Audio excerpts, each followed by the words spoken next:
এতিয়া আমি নেক্সট ষ্টেপলৈকে যাব খুজিছো যে আৰু 40-50 হাজাৰ নিযুক্তি অহা বছৰৰ ভিতৰত আমি কৰিবৰ কাৰণে গৈ আছো।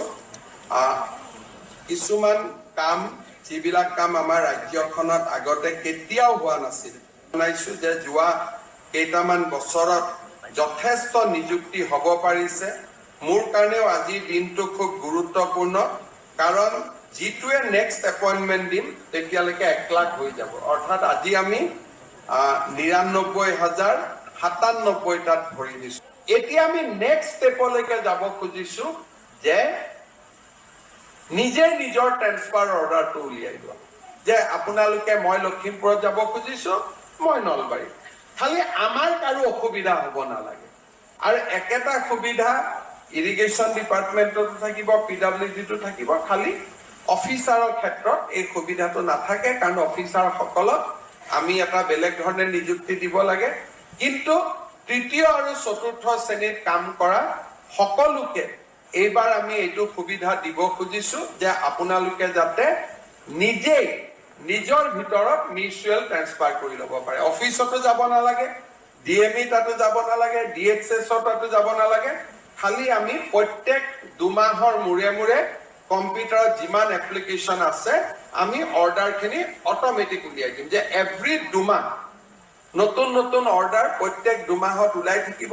এইবাৰ মই মিউচুৱেলত সংগী নাপালো, অহাবাৰ পাম, অহা 2 মাহত আবেদন কৰিব পাৰিম, তাৰ পিছৰ 2 মাহত পাম, তাৰ পিছৰ 2 মাহত আবেদন কৰিব পাৰিম, আৰু নিজৰ ভিতৰতে আমি মিলা মিছা কৰি ৰাখিব পাৰিম। আজিয়ে বুক কৰি থৈ দিব পাৰে, যাতে বেলেগক নিদিয়ে যে তোৰ জেগাত মই যাম, মোৰ জেগাত তই যাবি। আজিয়ে বুক কৰি থৈ দিলেও কথা নাই, কিন্তু আপোনালোকে এই সুবিধা এবছৰ পিছত পাব, কাৰণ প্ৰথম জইন কৰাৰ লগে লগে জইন কৰা ছোৱালীক আমি ট্ৰেন্সফাৰ নিদিওঁ। যিসকলে এবছৰ পুৰা কৰিলে তেওঁলোকক এই সুবিধাটো দিম। অহা 2 অক্টোবৰৰ পৰা আপোনালোকে এই সুবিধাটো ল'ব পাৰিব। আজিয়ে বুক কৰি থৈ দিলে হ'ল, তেতিয়া অহা 2 অক্টোবৰত আমাৰ নিজে নিজে ওলাই যাব। কোনেও ট্ৰেন্সফাৰ পোষ্টিং বিচাৰি MLA, মন্ত্ৰী, বিষয়া আপোনালোকে ক'তো ঘূৰি নাথাকিব, কাৰণ আমাৰ এটাই কথা যে মই যিমান পাৰো প্ৰশাসনত স্বচ্ছতা আনিব খুজিছো, যাতে কোনো কষ্ট নহয়, কাৰো ওচৰত কোনো মানুহ যাব নালাগে, যিটো ন্যায় পাব লাগে সেই ন্যায়টো যাতে নিজে নিজে পাব পাৰে।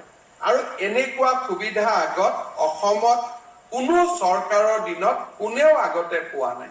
প্ৰথমবাৰৰ বাবে আমি এই সুবিধা চৰকাৰী কৰ্মচাৰীসকলক দিবলৈ সিদ্ধান্ত লৈছো, আৰু 2 অক্টোবৰৰ পৰা আমি ইয়াক কাৰ্যক্ষম কৰিম।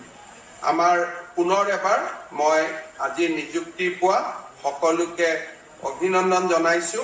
লোকসেৱা আয়োগকো অভিনন্দন জনাইছো যে যোৱা কেইটামান বছৰত যথেষ্ট নিযুক্তি হ'ব পাৰিছে।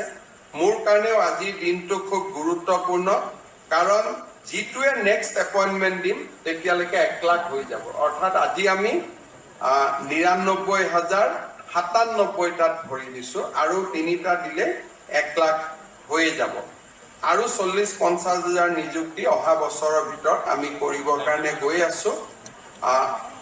কিছুমান কাম যিবিলাক কাম আমাৰ ৰাজ্যখনত আগতে কেতিয়াও হোৱা নাছিল, তেনেকুৱা কামবিলাক হোৱাটো আমাৰ বাবে খুব আনন্দৰ বিষয়। মই আজি আপোনালোকক অভিনন্দন জনাইছো। মেডিকেল